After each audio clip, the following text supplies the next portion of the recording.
Assalamualaikum warahmatullahi wabarakatuh. Kami ingin membahas mata kuliah kepemimpinan dengan judul materi strategi dan pengendalian dalam kepemimpinan.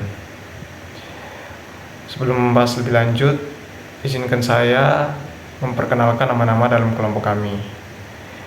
Yang pertama itu ada saya selaku Ketua Andika Budi Saputra dengan NPM 202110325273. Dan kedua ada Aurelia Nina Priyanti dengan NPM 202110325244. Ketiga ada Nida Lutfi Aziza dengan NPM 202110325297. Dan keempat ada Santa Clara Putri dengan NPM 202110325270. Jadi langsung saja ke pembahasannya.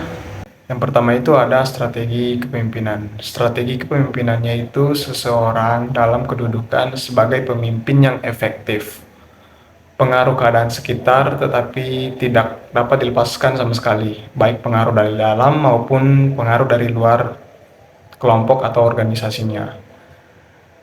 Strategi kepemimpinan ini merupakan hal yang sangat penting dalam mengelola suatu organisasi atau kelompok maupun perusahaan.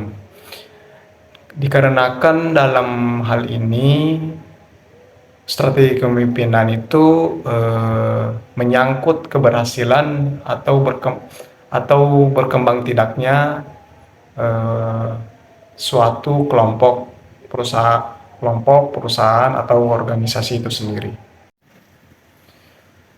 Lanjutannya, atas pengaruh-pengaruh yang ada, maka dalam pembuatan kebijakan akan terdapat 3 sumber yang penting, yaitu yang pertama pihak bawahan. Bagaimana juga bawahan sebagai pengikut tetap memegang bersumber dari pihak yang lebih berkuasa, termasuk di dalam aturan-aturan yang berada di luar kelompoknya, akan tetapi tetap memberikan pengaruh terhadap kehidupan kelompoknya. Yang kedua itu bersumber dari peran yang tidak kecil dalam menentukan pencapaian tujuan bersama. Ketiga, bersumber dari dirinya selaku pemimpin. Sebagai seorang pemimpin, anatomi dipegangnya untuk menetapkan keputusan mengenai suatu kebijakan yang akan diambil.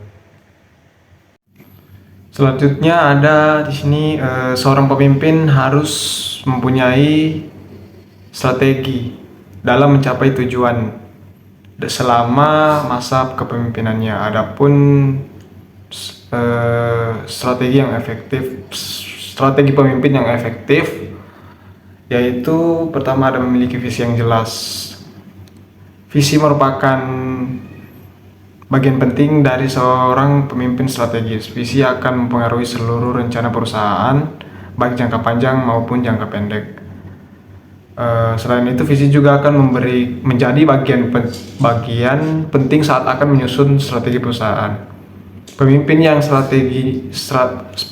strategis harus bisa menjalankan operasi dengan jadwal padat, hasil jangka pendek dan fokus jangka panjang. Kedua, fokus pada perubahan. Pemimpin strategis seringkali menjadi pengemudi atau perubahan organisasi. Terlebih, pekerjaan mereka akan memberikan pengaruh yang sangat besar. Namun, seorang pemimpin strategis harus tahu waktu yang tepat untuk menjalankan dan mengimplementasikan perubahan. Selanjutnya,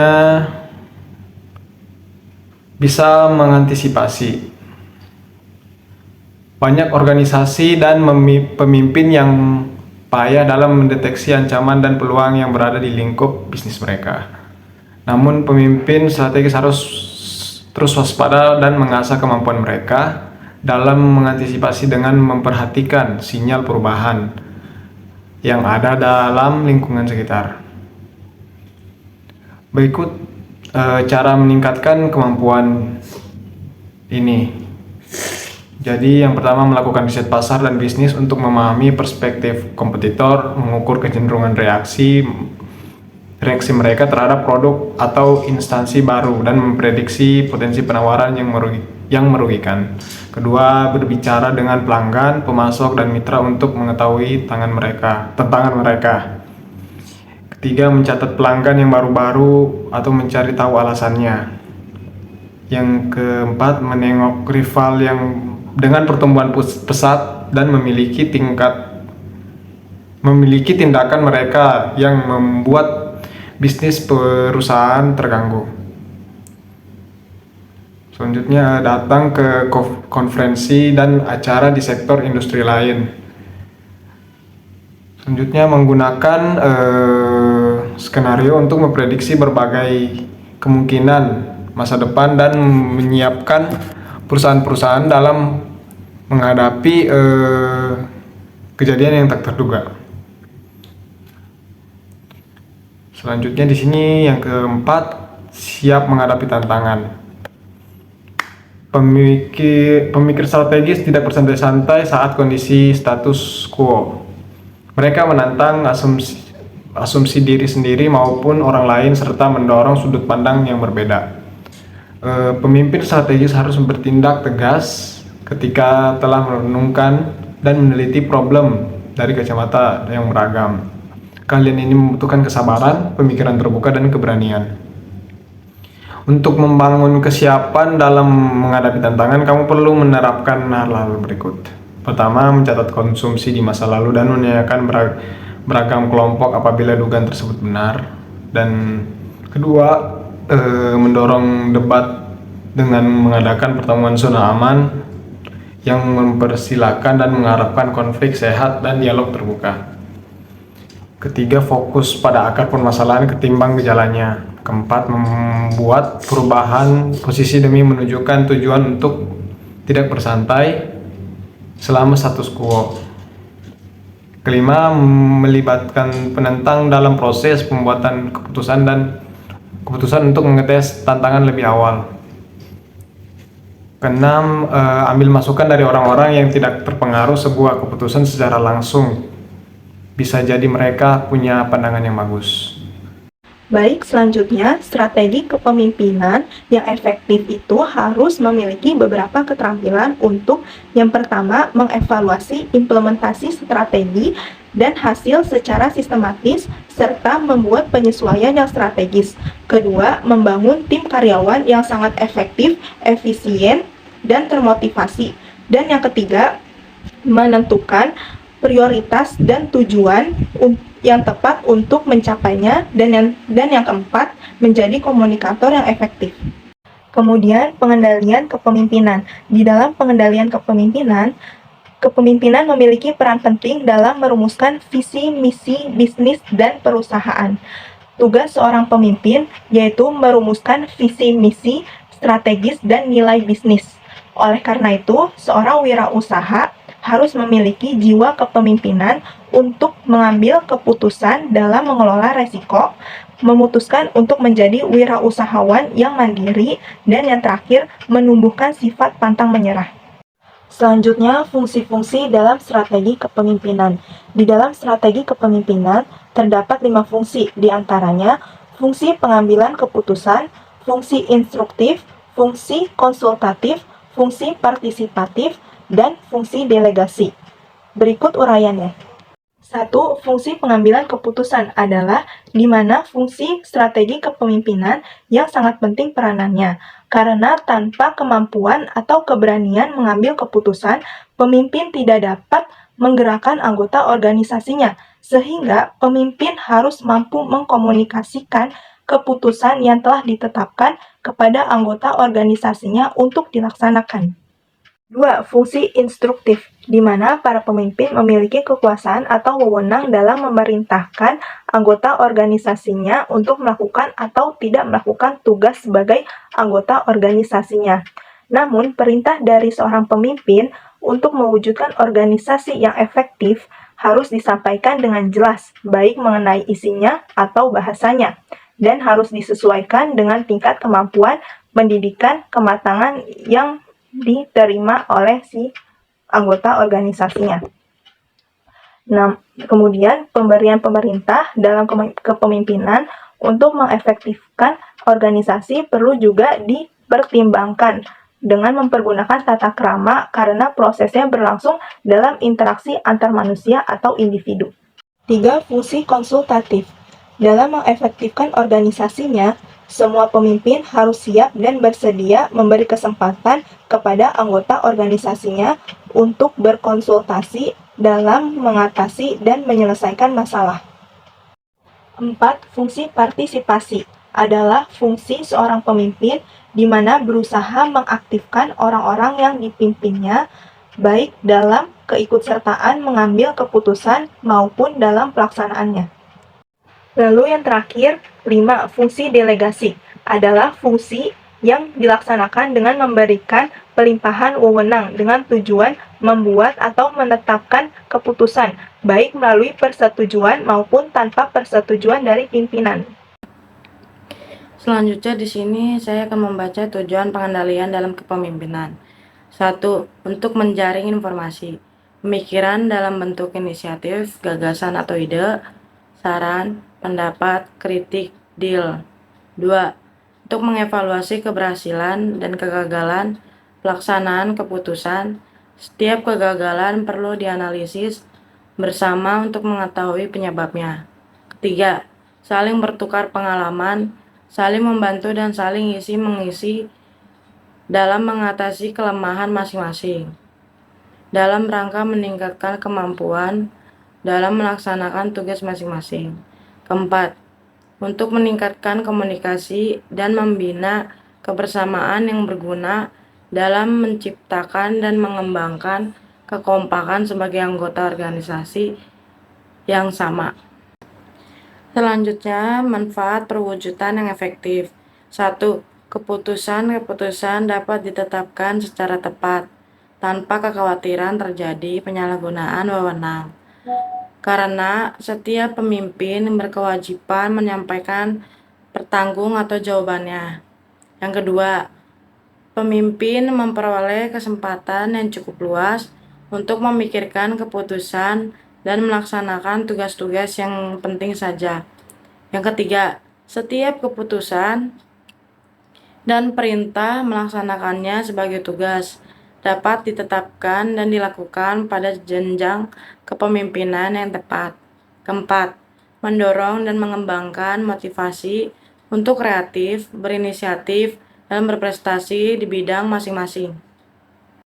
Selanjutnya, di sini ada langkah-langkah dalam pengendalian, yaitu 1. Menetapkan standar dan metode. Yang kedua, melakukan pengukuran prestasi kerja. Yang ketiga, membandingkan apakah prestasi kerja sesuai dengan standar. Yang keempat, mengambil tindakan korektif atau perbaikan. Yang kelima, mengukur kegiatan. Di sini ada macam-macam dalam pengendalian, yaitu 1. Pengendalian eksternal. Pengendalian yang dilakukan oleh seorang bawahan. Yang kedua, kontrol eksternal, yaitu pengendalian yang dilakukan oleh pihak luar. Yang ketiga, pengendalian formal. Pemeriksaan yang dilakukan oleh instansi atau penjabat resmi dan dapat dilakukan secara magang maupun eksternal.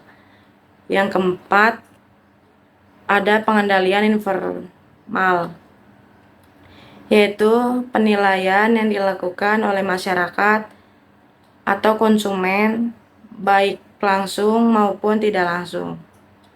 Selanjutnya ada contoh strategi dan pengendalian kepemimpinan. Yang pertama ada pemilihan dan pelatihan kepemimpinan. Organisasi dapat mengidentifikasi bakat kepemimpinan dalam tim mereka dan memberikan pelatihan dalam pengembangan kepada individu-individu tersebut untuk mempersiapkan mereka dalam mengambil peran kepemimpinan di masa depan. Yang kedua, ada kepemimpinan kolaboratif, yaitu pengembangan strategi yang mendorong kolaborasi di seluruh tim dan memungkinkan anggota tim untuk berbagi ide dalam tanggung jawab kepemimpinan. Yang ketiga, ada perubahan budaya organisasi, yaitu jika organisasi menghadapi masalah dalam budaya kerja atau kepemimpinan yang toksik, strategi pengembalian kepemimpinan dapat berfokus pada perubahan budaya yang lebih positif dan inklusif. Yang keempat, ada kepemimpinan transformasional, yaitu kepemimpinan yang berfokus pada visi jangka panjang dan menginspirasi orang lain untuk mencapai dan dapat menjadi strategi yang efektif dalam pengembalian kepemimpinan. Yang kelima, ada transisi kepemimpinan, yaitu ketika seorang pemimpin saat ini pensiun dan berhenti, perencanaan transisi kepemimpinan yang baik sangat penting.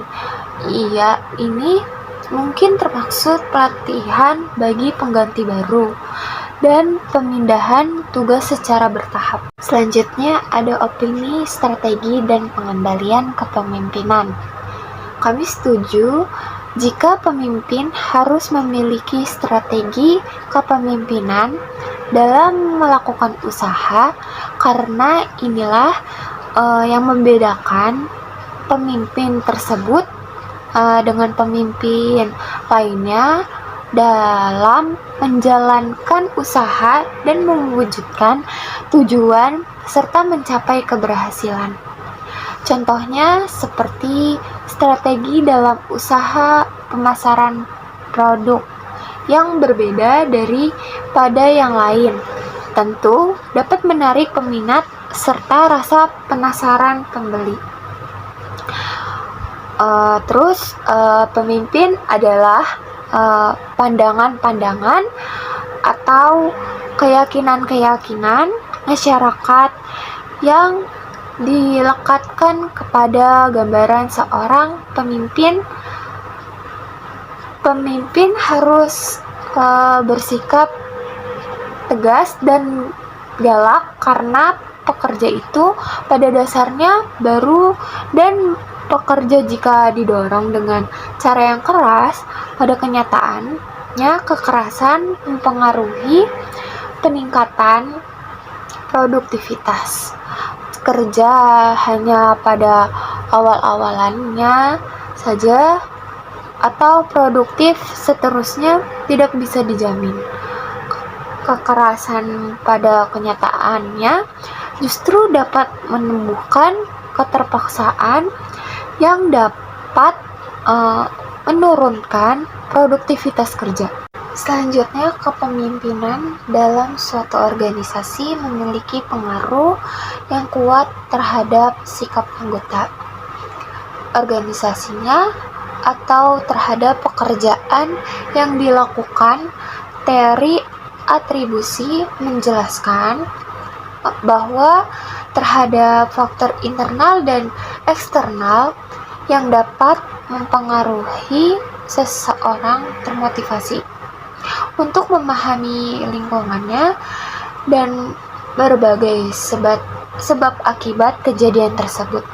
Pemimpin yang mampu menyesuaikan dirinya dengan lingkungan dan karyawan akan membentuk komunikasi yang baik dan seimbang. Sekian penjelasan dari materi kami tentang strategi dan pengendalian dalam kepemimpinan. Apabila ada kekurangan dalam materi kami, mohon dimaafkan. Terima kasih dan Assalamualaikum warahmatullahi wabarakatuh.